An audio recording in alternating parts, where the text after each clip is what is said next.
नमस्कार, मैं हूं संदीप चौधरी। आज सीधा सवाल मैं 7 समंदर पार से कर रहा हूं। मैं लंदन में हूं, लेकिन बात करूंगा देश की, बात करूंगा देश के भविष्य की, बात करूंगा देश के डिविडेंड की, डेमोग्राफिक डिविडेंड की। जवान देश है और विश्व गुरु बनना है तो इस जवान जो वर्ग है, जो ये युवा वर्ग है, यही वो किस्मत संजो सकता है।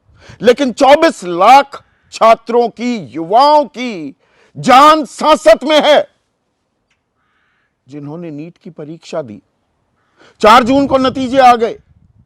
4 जून को तो राजनीतिक नतीजे भी आए थे। सरकार बनी, तीसरी बार एनडीए सरकार बनी। लेकिन इन 24 लाख छात्रों का क्या बना, यह अभी भी सवालों के घेरे में है। मांग की जा रही है कि नीट परीक्षा इसे रद्द कर दिया जाए, दोबारा परीक्षा हो। इसे लेकर मुख्य विपक्षी दल कांग्रेस आज देश भर में प्रदर्शन कर रही है। साथ ही साथ लगातार 3 मॉडल्स का जो जिक्र हो रहा है, एक बिहार यानी कि पटना मॉडल, एक झज्जर का झंझट और एक गोधरा मॉडल गुजरात का। उसमें बिहार पुलिस का, जो बिहार सरकार का इकोनॉमिक ऑफेंसेस यूनिट है, जो विंग है, वो दिल्ली आया है। अब शिक्षा मंत्रालय उनसे सबूत मांग रहा है कि क्या क्या सबूत आपने खंगाले हैं। वो शिक्षा मंत्रालय जिसकी पहली प्रतिक्रिया 13 जून को आई थी, शिक्षा मंत्री ने कहा कोई लीक हुआ ही नहीं। फिर इक्का दुक्का लीक हुआ है, आइसोलेटेड केसेस हैं, पर सवाल, खुलासे पर खुलासे होते रहे। तो अब नैतिक जिम्मेदारी की भी बात कर रहे हैं शिक्षा मंत्री धर्मेंद्र प्रधान। मॉरल पेडेस्टल पर वो खुद को बैठे हुए दिखाना चाहते हैं। तो नैतिक जिम्मेदारी है, तो उस नैतिक जिम्मेदारी का क्या किया आपने? इस सवाल का जवाब नहीं दिया जा रहा है। आइसोलेटेड केसेस हैं, यह आपको कैसे पता कि आइसोलेटेड केसेस हैं? क्या कोई जांच की गई है? किसने जांच की है? बिहार में जांच हो रही है, बिहार पुलिस की आप तारीफ भी कर रहे हैं, उसकी पीठ भी थपथपा रहे हैं।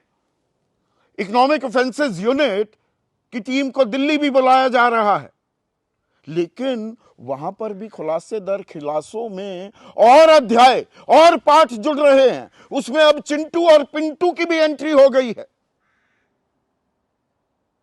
ये चिंटू और पिंटू असल नाम है दर्शकों। ये मत कहिएगा मैं ऐसे ही किसी का नाम यहां पर हवा में उछाल रहा हूं।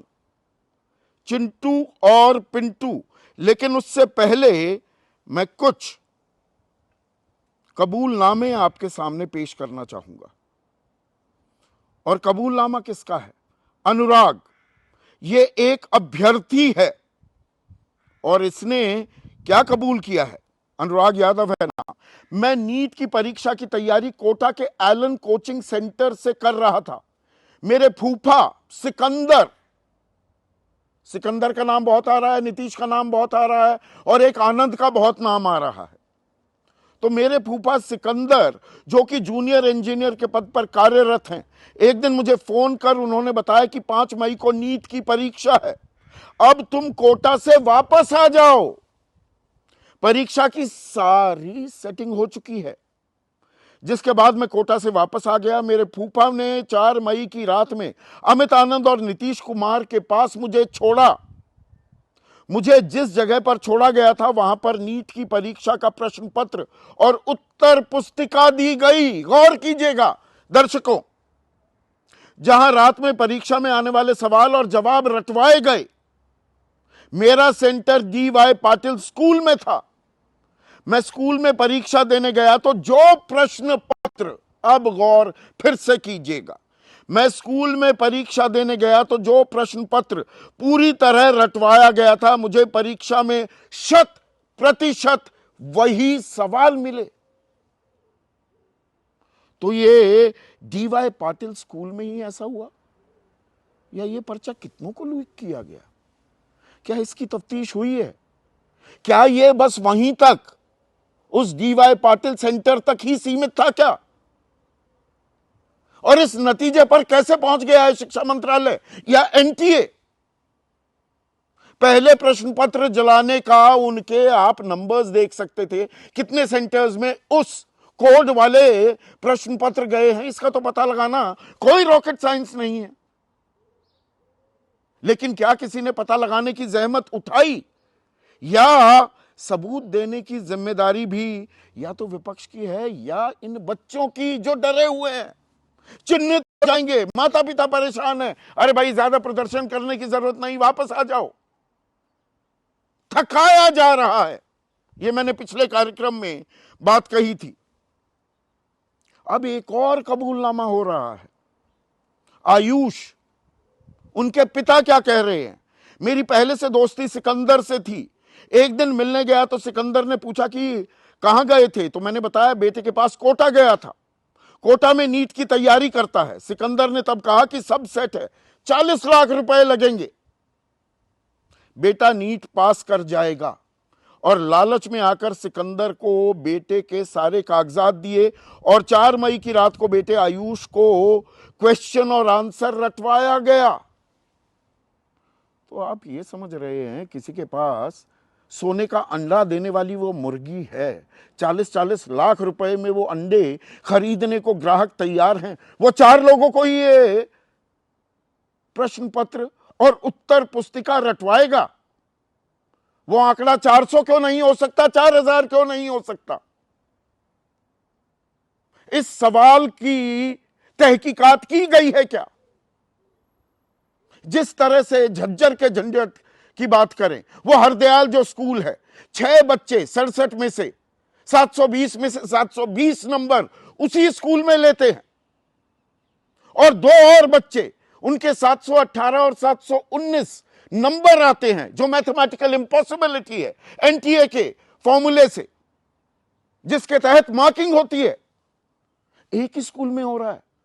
और वहां पर खबरें तो ये आ रही हैं मीडिया के हवाले से कि 2 तरह के प्रश्न पत्र होते हैं। अब दर्शकों एक बात समझिए, 2 सेट ऑफ क्वेश्चंस होते हैं, क्वेश्चन पेपर।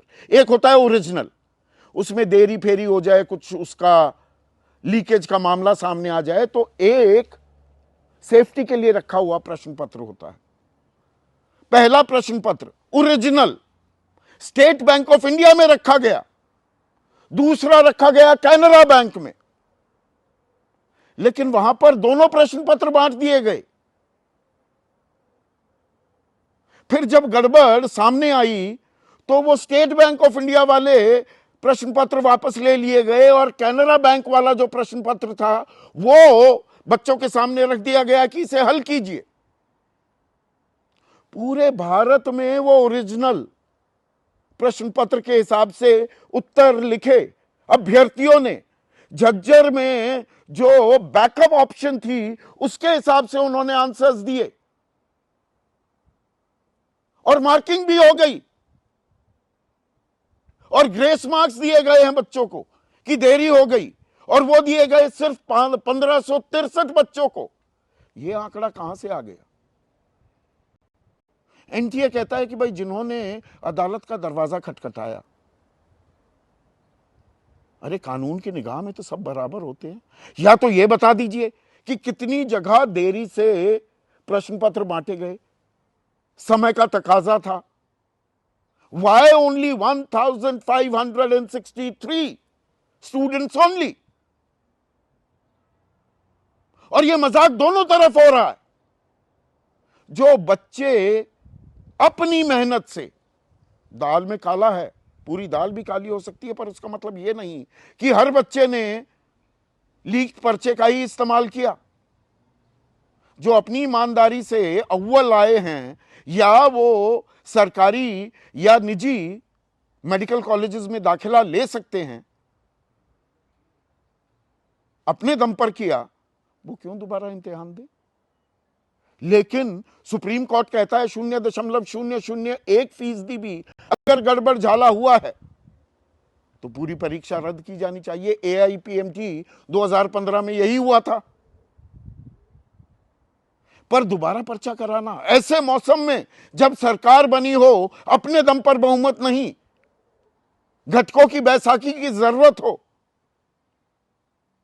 और 24 लाख बच्चों का इम्तिहान दोबारा करवाना कोई टेढ़ी खीर से कम नहीं।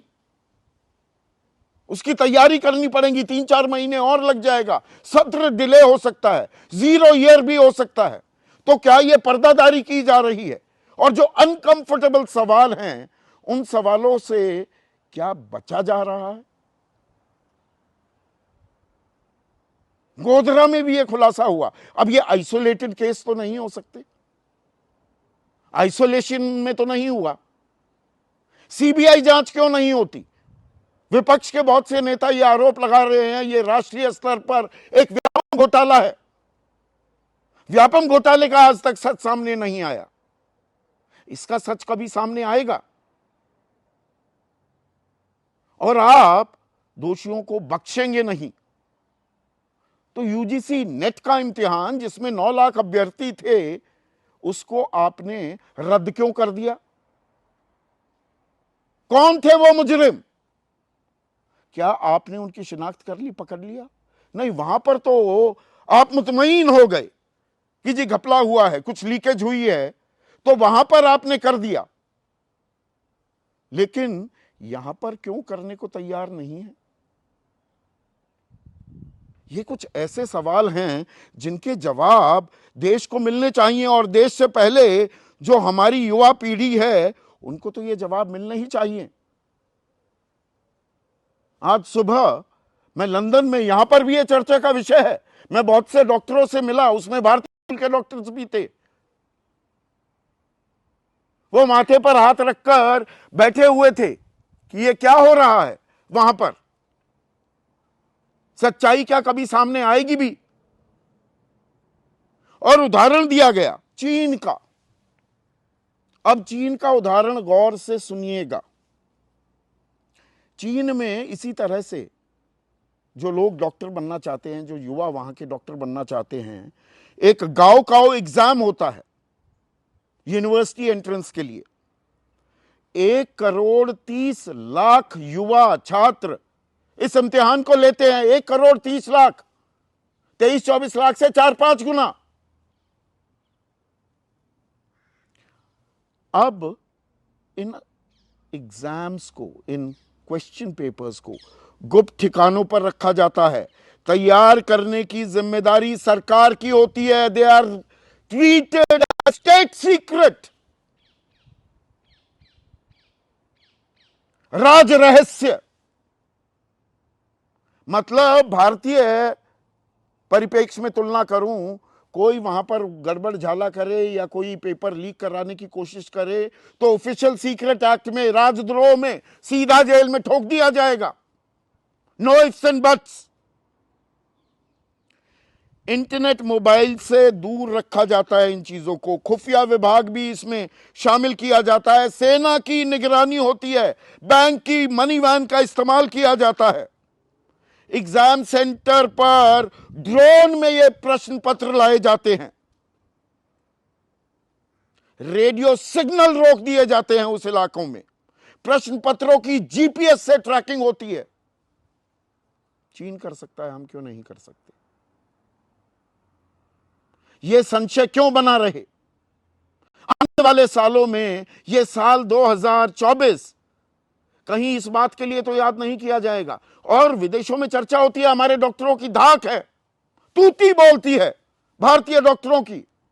लेकिन क्या 10 साल बाद कोई डॉक्टर है और उससे यह पूछा जाए, जी आप किस साल में आपने इम्तिहान दिया था, आपने मेडिकल कॉलेज में एंट्रेंस लिया था, कि 2024? अच्छा, वो लीक वाला। खामखा मुन्ना भाई का तमगा चस्पा हो जाएगा 1 लाख से ज्यादा डॉक्टरों पर, और कोई उफ भी नहीं कर रहा। बात बात पर सीबीआई जांच हो जाती है। ईडी, आईटी ऐसी हरकत में आते दिखाई देते हैं। यहां पर हरकत कहां है? झज्जर में तो झज्जर पुलिस ने अभी तक कोई एफआईआर भी दर्ज नहीं की है, जो मीडिया रिपोर्ट्स आ रही हैं। तो तहकीकात कौन करेगा?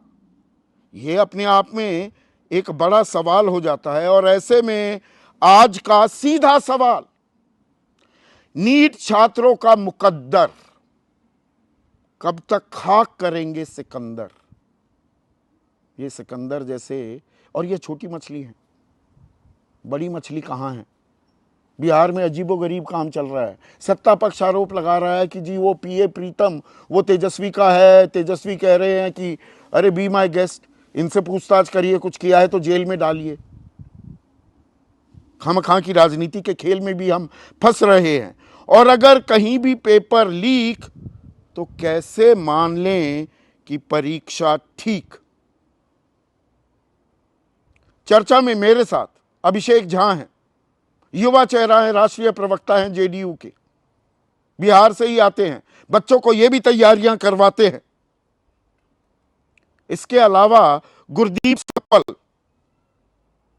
राष्ट्रीय प्रवक्ता हैं कांग्रेस पार्टी के। शोभित गुप्ता फाउंडर और डायरेक्टर हैं स्वास्तिक क्लास, ट्यूशन देते हैं, कोचिंग सेंटर चलाते हैं। और यहां एक और अजीबोगरीब बात हो रही है, कोचिंग सेंटर वालों ने ऐसा धंधा खोल दिया है, ये अपने नंबर बढ़ाने के लिए, अपने अभ्यर्थियों के माता पिता को समझाने के लिए कि नहीं हुआ तो जी ये खेल हो गया, ये एक धंधा चला रहे। हरेंद्र और विकास हैं, युवा चेहरा, इस देश का भविष्य। नीट का इम्तिहान इन्होंने भी दिया। And one of the finest police officers we had in the country, IB के स्पेशल डायरेक्टर रह चुके हैं, यशोवर्धन झा आजाद, इस चर्चा में जुड़ चुके हैं।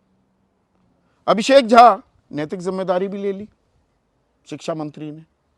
तो नैतिक जिम्मेदारी का मतलब क्या होता है कि हाँ मैं नैतिक जिम्मेदारी लेता हूं, तो क्या इसका मतलब क्या निकालूं? मैं कंफ्यूज हूं। नैतिक जिम्मेदारी ले ली मतलब थोड़ा समझाएंगे?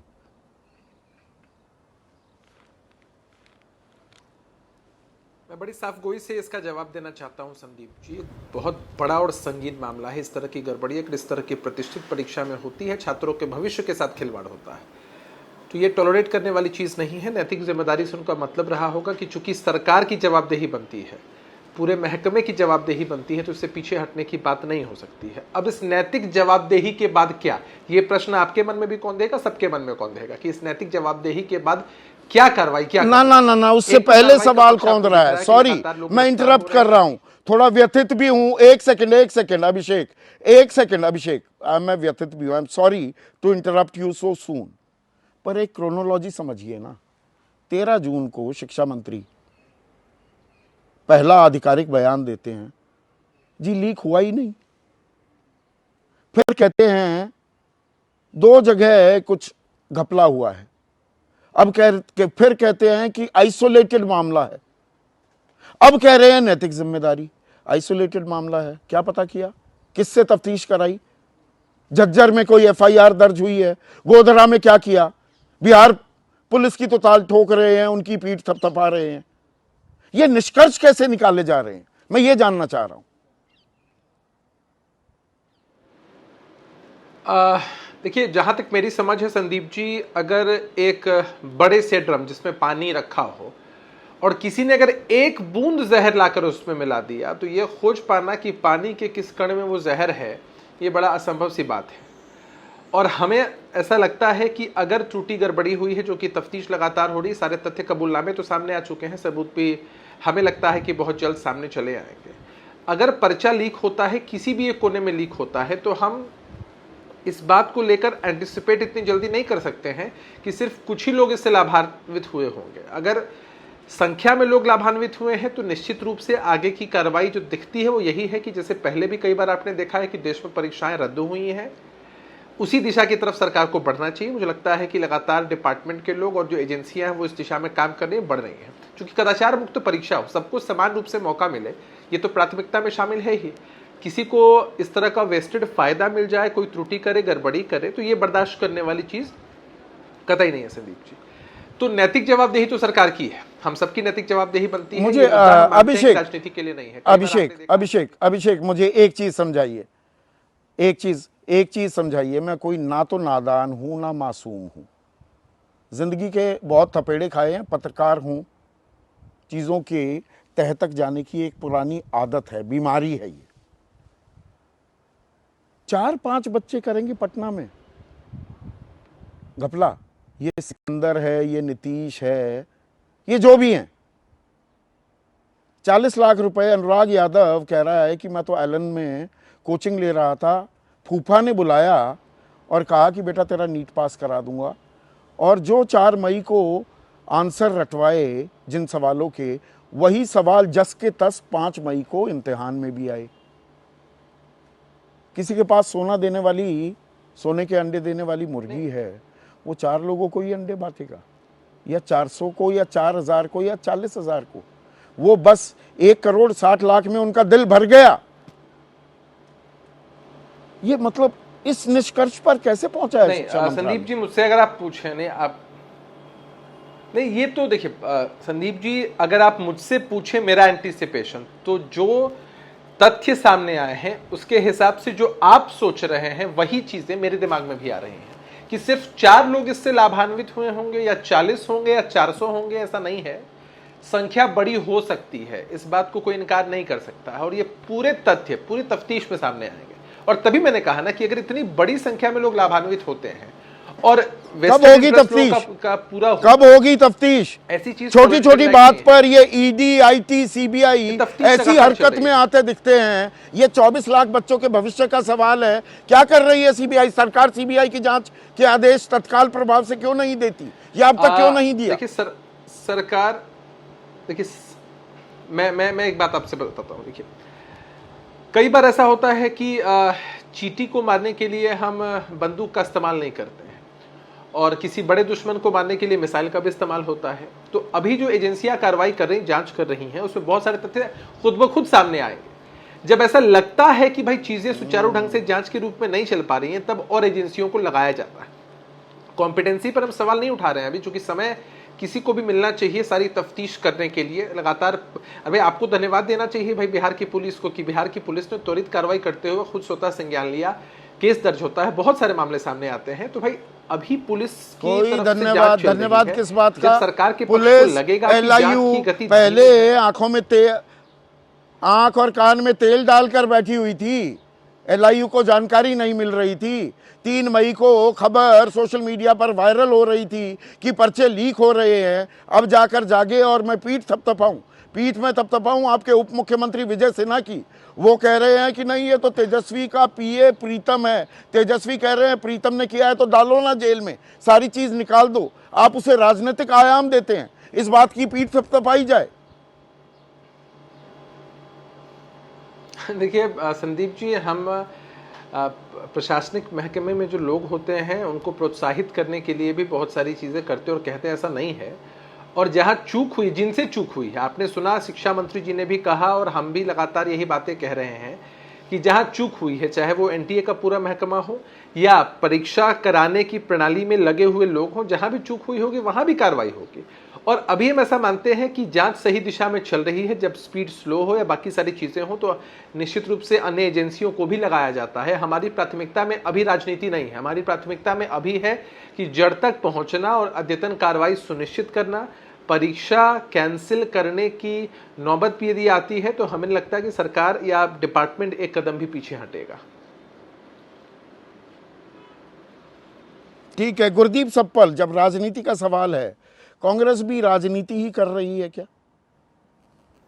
राजनीतिक रोटियां आप सेकने की कोशिश कर रहे हैं।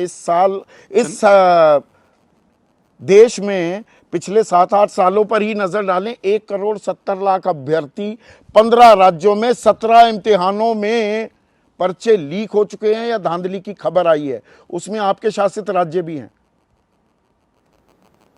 राजनीति चमकाने की होड़ है, बच्चों के भविष्य की चिंता दरअसल किसी को नहीं।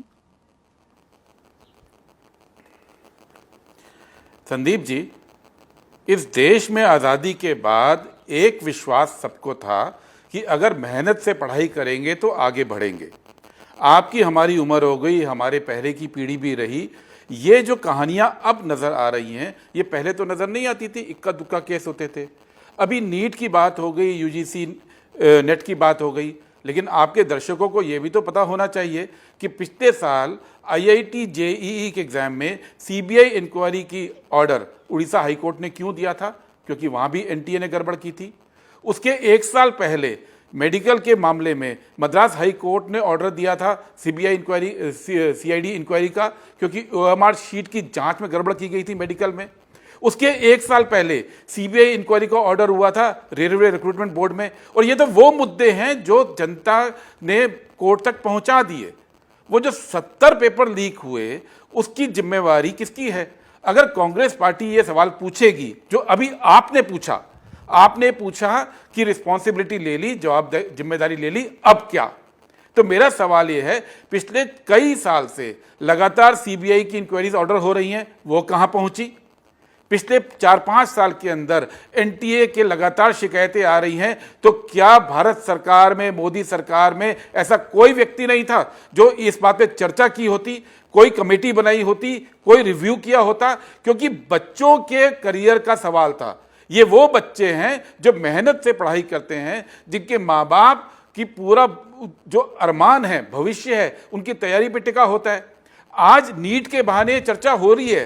क्यों हो रही है? क्योंकि आज मोदी सरकार उतने बहुमत में नहीं है, तो चर्चा बन गई। पिछले साल जेईई के एग्जाम की चर्चा इतनी नहीं हुई थी, वहां पे भी घपला हुआ था। तो मेरा सवाल यह है, इसको राजनीति कहना छोड़ दीजिए। हम विपक्ष में हैं ताकि ये गड़बड़ियां ना हो। भारत के अंदर सिस्टम बना था, भारत के अंदर सिस्टम 70 साल चल रहा था, वो सिस्टम रोबस्ट सिस्टम था। उसको इन्होंने खत्म क्यों किया? यह सवाल तो पूछना पड़ेगा भारतीय जनता पार्टी से। और इसलिए भी किया नहीं, ये रोबस्ट कोई नहीं था। तो एक मिनट गुरदीप, नहीं, मैं यहां इंटरवीन कर रहा हूं। सिस्टम कोई रोबस्ट नहीं था। खुलासे पहले गड़बड़ झाले, क्या उनका खुलासा हो जाता था? या खुलासा जहां होता था वहां कार्रवाई कब होती थी? 2010 में रेलवे रिक्रूटमेंट बोर्ड में धांधली होती है, इम्तिहान में पर्चा लीक होता है, शिनाख्त होती है, 15 लोगों की गिरफ्तारी होती है, वगैरह वगैरह वगैरह। जून 2010 का मामला। सजा आखिरकार कब होती है? जनवरी 2024। 14 साल में इस व्यवस्था में सड़ांध बहुत दिनों से मची हुई थी। अब वो ढक्कन खुल गया है। हाँ, प्लीज मैं जवाब दे सकता हूं। 2010 में या पहले कभी ऐसी घटनाएं पकड़ में आती थी, तुरंत उसके ऊपर कार्रवाई हुई। अगर 24 में सीबीआई इंक्वायरी पूरी हुई तो 10 साल सरकार किसकी थी? यही तो मैं कह रहा हूं। आप मेरी बात को दोहरा रहे हैं। रोबस्ट सिस्टम की बात आप एक पॉइंट को उठा के नहीं। सवाल यह है कि क्या 1950 से लेकर 1910, 1914 आप बात कर रहे हैं, क्या यह बात विश्वास था लोगों को कि हम पढ़ाई करेंगे और ईमानदारी से एग्जाम देंगे तो ईमानदारी से आकलन होगा? और जवाब स्पष्ट है। लोगों को यह यकीन था सिस्टम के अंदर। पिछले कुछ साल से यह यकीन खत्म हो रहा है, और खत्म होने के बावजूद सरकार का ध्यान इस पे नहीं जा रहा। आज अगर एजुकेशन मिनिस्टर, जिनके राज में पिछले 3 साल से सीबीआई इंक्वायरी की ऑर्डर्स हो रहे हैं, किसी ने पूछा पलट के कि सीबीआई की उन इंक्वायरीज का क्या हुआ? वो भी कुछ छोटे मोटे एग्जाम तो नहीं थे, जेई के एग्जाम थे, आईआईटी के एग्जाम थे, एनआईटी के एग्जाम थे, मेडिकल के एग्जाम थे, रेलवे रिक्रूटमेंट के एग्जाम थे। तो सवाल यह है कि पिछले 10 साल के अंदर इसलिए कोलैप्स हुआ है कि अपराध हो रहा है, लेकिन अपराध के ऊपर कार्रवाई नहीं हो रही है। यह बात आज जो आप किसी छात्र से पूछिए, हम भी तो पढ़े, हमने भी तो कंपटीशन के एग्जाम दिए थे, आपने भी दिए होंगे। क्या कभी मन में डाउट आया था कि हम जो एग्जाम दे रहे हैं ये फर्जी है? क्या मन में डाउट आया था कि जो हम एग्जाम दे रहे हैं इस एग्जाम का कोई फायदा नहीं, पास होने वाले लोग तो दूसरे तरीके से पास होंगे? इस देश के अंदर यूपीएससी का एग्जाम हो, बैंक का एग्जाम हो, पुलिस का एग्जाम हो, यह विश्वास तो लोगों को था। ठीक है, यह विश्वास आज टूटा। हम ये पूछ रहे हैं कि क्या इस बात को यहीं पे छोड़ दें, हम ये कह दें कि इस पर राजनीति नहीं करेंगे, हम जनता की बात नहीं उठाएंगे? क्या इस देश में बच्चों के भविष्य की बात कांग्रेस पार्टी करना बंद कर दे? आपके सवाल में ये बात छुपी थी कि आप राजनीति कर रहे हैं। हम राजनीति नहीं कर रहे हैं। हम ये बात कह रहे हैं कि इस देश के अंदर ये बच्चे जो पढ़ रहे हैं उनके भविष्य का क्या होगा? आपने यूजीसी का एग्जाम तो खत्म कर दिया, कैंसिल कर दिया। अब उनके भविष्य ठीक है, ये बात अपनी जगह वाजिब है। एक मिनट सुनिए ना गुरदीप,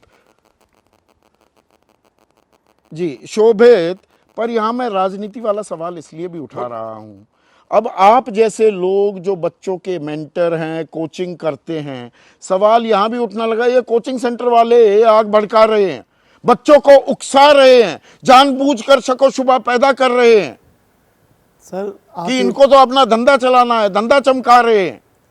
ये शूटिंग द मैसेंजर वाला काम हो रहा है क्या? ऐसे में सच्चाई आएगी सामने शोभित। सर यही तो बात है कि अगर एनटीए खुद से प्रोएक्टिव लेके स्टेप्स लेता तो कोई प्रॉब्लम नहीं थी। हमें भी क्या पता चला जब 718 719 नंबर आए उस दिन हमें पता चला कि ये तो पॉसिबल ही नहीं है। हमने ये आवाज़ हम नहीं उठाएंगे बच्चों के लिए तो और कौन उठाएगा? आप बता दीजिए कि कोई कौन है यहाँ पे जो आवाज़ उठाने के लिए रेडी है बच्चों के लिए, अगर हम लोग ये आवाज़ ना उठाएं बच्चों के लिए। इनफैक्ट आज की डेट में इतना सारा हम बात कर रहे हैं इस बारे में, वो भी इसी वजह से है क्योंकि हम बच्चों के साथ खड़े हैं।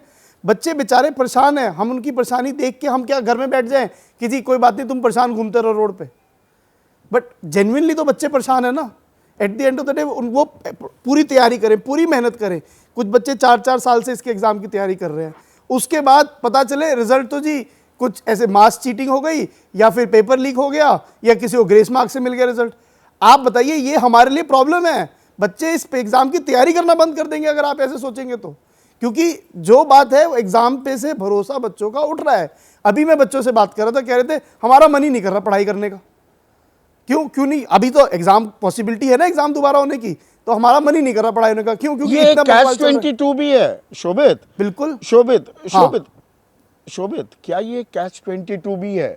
भाई ईमानदार बच्चे भी हैं जिन्होंने अच्छे नंबर लिए होंगे, बिल्कुल। अब ये रद्द करा दी जाए परीक्षा तो वो ईमानदार बच्चों के साथ नाइंसाफी हो जाएगी। बिल्कुल। पर जिन्होंने बेईमानी का जरिया अपनाया और माँ बाप की शय भी मिली, पैसे तो माँ बाप ने दिए, they should be named and shamed, ये बात मैं लगातार कहता आया हूँ। सही कह रहे हैं, बच्चों की गलती नहीं है। उनको अभेदान मिल जाए तो भी गलत होगा। बिल्कुल। तो मतलब रास्ता क्या है? सर देखो आप बिल्कुल सही कह रहे हो, तो मैं ये कहता हूँ कि सरकार इसमें जांच बहुत जल्दी स्पीड में करे। ये बहुत ऐसा टॉपिक नहीं है, अगर बच्चे का पूरा साल ही बर्बाद हो गया तो हम सारा जो प्रोसेस कर रहे हैं सब वेस्ट हो जाएगा। सरकार जल्दी इस पर जांच करे किस लेवल की प्रॉब्लम है। मुझे लगता है क्योंकि देखिए पिछले साल 640 मार्क्स पे 10,000 रैंक आई थी, इस बार 640 मार्क्स पे 40,000 रैंक है, तो आप समझिए उस सेम मार्क्स पे 30,000 बच्चों का इजाफा थोड़ा हमें अटपटा लग रहा है। हमें नहीं लगता ये पॉसिबिलिटी है, तो सरकार इस पे जांच करे। हमें बहुत ज़्यादा स्ट्रॉन्ग बिलीफ है कि यहाँ पे मास लेवल पे कुछ गड़बड़ हुई है। अब वो मास लेवल की गड़बड़ कहाँ है उसे पकड़ना बहुत ज़रूरी है। सरकार पहले तो इश्यूज को डिफ्लेक्ट करी, सरकार भी नहीं बोलूंगा मैं, सरकार तो ठीक है, एनटीए पहले इश्यूज को डिफ्लेक्ट करी थी कि उन्होंने, मेरे को ऐसा लगता है जनरल इलेक्शन वाले दिन रिजल्ट निकाल दिया। अरे एनटीए भी तो सरकार की एजेंसी है ना। हाँ एजेंसी अगर है। शिक्षा मंत्रालय कोई वहां से फरमान जारी करेगा, कोई आदेश देगा तो एनटीए मजाल कोई इधर उधर हो जाए। बिल्कुल, वो आप सही कह रहे हो। बाइंग टाइम हो रहा है क्या? बच्चों को थकाया जा रहा है कि भाई अभी आज का थोड़ा ये बवाल कब से चल रहा है? 3 मई को बिल्कुल रेड फ्लैग, लाल झंडियां लहरा दी गई थी बिल्कुल सोशल मीडिया पर कि पर्चा लीक हो गया है। 5 मई को तो इम्तिहान हुआ था। यस, तब से अब तक हुआ क्या है? वो यही सारी प्रॉब्लम है। महीना 1.5 महीना और बच्चे दूसरे इम्तिहान में तैयारी में लग जाएंगे। नहीं, दूसरा इम्तिहान भी कुछ होना नहीं है ना, एक एक इम्तिहान होता है इन बच्चों के लिए। हमारे बच्चों तो मैं वही बोल रहा हूँ ना, इतना समय हो गया बस इशू डिफ्लेक्ट हो रहा था पूरे टाइम, नहीं कुछ नहीं हुआ, कभी कुछ हो रहा है। और आज की डेट में मुझे ऐसा लगता है कि बहुत से बच्चे, शोभित भाई आप मुझसे बेहतर जानते हैं, बहुत से बच्चे बीएससी कर रहे हैं, कुछ और कर रहे हैं, कोई दूसरा अटेम्प्ट दे रहा था, कोई तीसरा, वो कहेगा अरे भैया छोड़ो गलती हो गई, वो आगे बढ़ जाएंगे। थका दो उन्हें। थकाने वाली बात मुझे आपकी बिल्कुल जायज लगती है, ये बिल्कुल जायज बात है कि बच्चों को थकाया जा रहा है कि तो बच्चे चुप हो जाएंगे 2 दिन बाद। इनफैक्ट मैं खुद अपने आसपास के टीचर्स को देखता हूं जो पहले स्टार्टिंग में बहुत ज्यादा। यशवर्धन आजाद, मुझे ये बताइए कि लीक ही नहीं हुआ कि 2 जगह घपले हुए, आइसोलेटेड केस से नैतिक जिम्मेदारी, ये गोल गोल घुमाना, ये जलेबी बनाना कब बंद होगा? सीधे सीधे सीबीआई इंक्वायरी क्यों नहीं होती, और वो भी एक समय अवधि के साथ? मैं समझता हूँ संदीप जी, आप लंदन के हसीन वादियों से ऐसे ज्वलंत प्रश्नों पर चर्चा करा रहे हो, ये आपके लिए बधाई। और मैं ये कहता हूँ कि इस मामले में अब इतनी देर हो चुकी है, जो आप थकाने वाली बात कह रहे हैं वो अक्षरशः सत्य है। देखिए, जब आप खुद ही कह रहे हैं कि एग्जामिनेशन के एक दिन पहले ये पता लग गया था, तो लीक की परिभाषा तो ये है, और अब तक ये माना जा रहा था कि किसी भी सेंटर में कहीं भी अगर किसी तरह की गड़बड़ी पकड़ाई है तो उसे लीक माना जाएगा। और अगर जब इन्हें पता लग गया था नेशनल टेस्टिंग एजेंसी को, और उसी समय अगर 1-2 दिन में परीक्षा को ये रद्द करके नई परीक्षा अनाउंस कर देते तो ये कोई समस्या नहीं होती। लेकिन अब मैं समझता हूँ कि अब जो चीज़ें बची हैं सरकार के करने के लिए, क्योंकि ना तो इसमें मिनिस्टर की जिम्मेवारी है, ना तो इसमें लगता है एनटीए की जिम्मेवारी है, ना डीजी एनटीए जो एक वरिष्ठ आईएएस अफसर हैं उनकी जिम्मेवारी है। तो जिम्मेवारी ले दे के पकड़ाएंगे, वो ट्रांसपोर्ट में जो पेपर किसी ने निकाल लिया, वो जो माफिया, उसको अंदर कर देंगे और वो रिजल्ट 15 साल बाद आएगा। तो मेरे ख्याल से यही होने वाला है। इसलिए 2 चीज़ें अभी भी मैं निवेदन करना चाहता हूँ इस सरकार से कि अगर ये जांच समिति बनाने की कोई आवश्यकता नहीं है, एक रिटायर्ड कद्देवार और जो ईमानदार पुलिस अफसर जैसे विक्रम सिंह हो, डीजीपी यूपी के रिटायर्ड, उनके हाथ में अगर आप ये जांच दे दीजिए, आपको ये पूरा कच्चा चिट्ठा पता लग जाएगा क्यों लीक्स बराबर हो रहे हैं, नंबर 1। नंबर 2, सीधा नहीं, जांच सीबीआई को किसके ये हाथ जांच में दे है? देनी मैं चाहिए। एक और चीज, आप इतने वरिष्ठ, एक सेकंड यशोवर्धन जी, आप इतने वरिष्ठ पुलिस अधिकारी रहे हैं, न जाने कितनी तफ्तीश जी। की है, जांचों की अध्यक्षता की है, ये जांच कर कौन रहा है? इकोनॉमिक ऑफेंसेस यूनिट है बिहार सरकार की, उसकी पीठ तो थपथपाई जा रही है।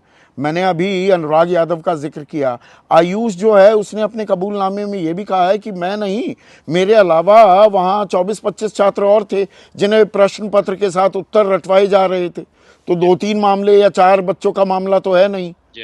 तो इसकी जांच, अच्छा भाई ईओयू कर रहा है, तो झज्जर का झंझट, उसकी जांच कौन कर रहा है? झज्जर में तो जो मुझे जानकारी मिल रही है, वहां पुलिस ने एफआईआर तक दर्ज नहीं की।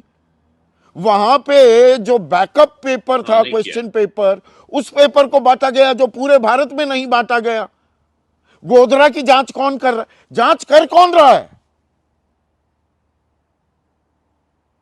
कोई नहीं कर रहा अभी। इसलिए मैं कह रहा था कि देखिए, बिहार के ने भी जो अच्छी जांच की है, शुरुआत की, जो बाद में की, जैसे भी की, लेकिन उसके बाद भी एजुकेशन मिनिस्ट्री उसे सैंपल पेपर्स नहीं दे रहे हैं।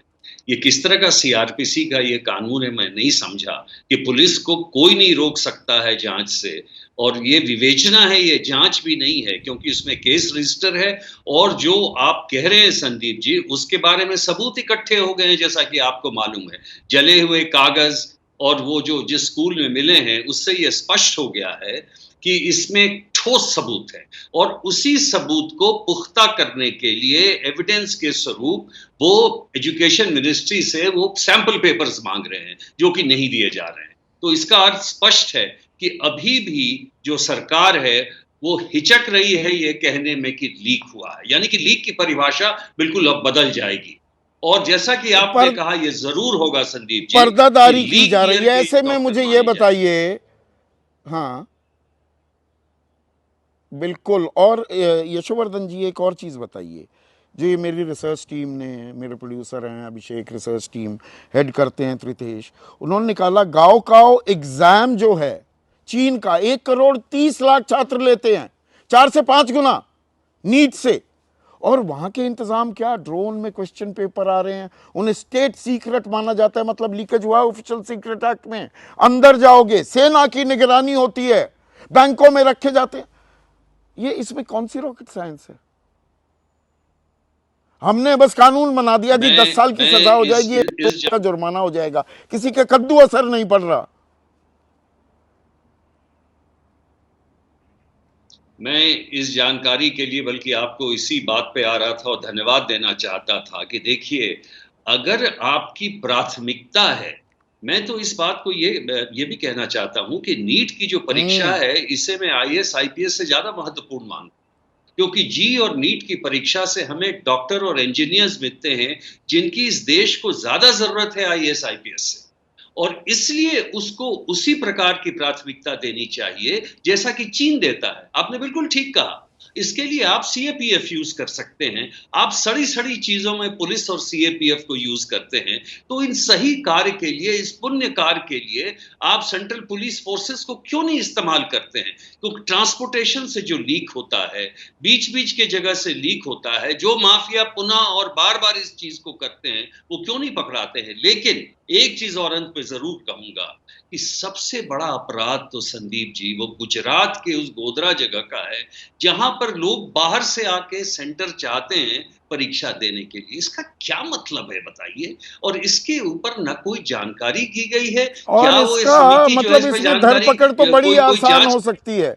27 छात्रों में से 16 झारखंड से होते हैं, बाकी उड़ीसा और कर्नाटक से। ऐसे में विकास और हरेंद्र, दरअसल लड़ाई तो आपको इंसाफ दिलाने की है। विकास, लगता है आपको इंसाफ मिलेगा? सर कोशिश है हमारी कि हमें इंसाफ मिलना चाहिए। और सर सबसे मेन बात, सर हम अपनी आवाज़ उठाते हैं तो सबसे पहले जो पक्ष में जो केंद्र सरकार है उसके लोग कहते हैं कि हमारे साथ में विपक्ष है या फिर बड़े बड़े टीचर्स हैं। बट सर हम स्टूडेंट्स इतने बड़े नहीं हैं कि हम अपनी आवाज़ को डायरेक्ट उठा सकें उस चीज़ पर। सर अगर कोई हमारे साथ खड़ा भी होता है तो उस चीज़ को ये पॉलिटिकल मुद्दे में सोचते हैं। सर हमारे साथ कोई स्टूडेंट यूनियन से हैं, कोई भी है हमारे साथ देने के लिए, तो उस चीज़ को ये विपक्ष से जोड़ते हैं। लेकिन आज तक हम खुद कहते हैं अगर कोई केंद्र सरकार से कोई पर्सन आके हमारा साथ दे कि हमें इंसाफ दिलाएगा तो हम सीधे कह सकते हैं उनके साथ खड़े रहेंगे। और दूसरी चीज़ सर, जो हमारे शिक्षा मंत्री जी हैं वो कहते हैं कि एनटीए ने कोई गड़बड़ी नहीं की। वो ये चीज़ कहते हैं बिना मटके में देखे पानी को बता रहे हैं कि पानी साफ़ है या गंदा। ये चीज़ तो बिल्कुल गलत है सर।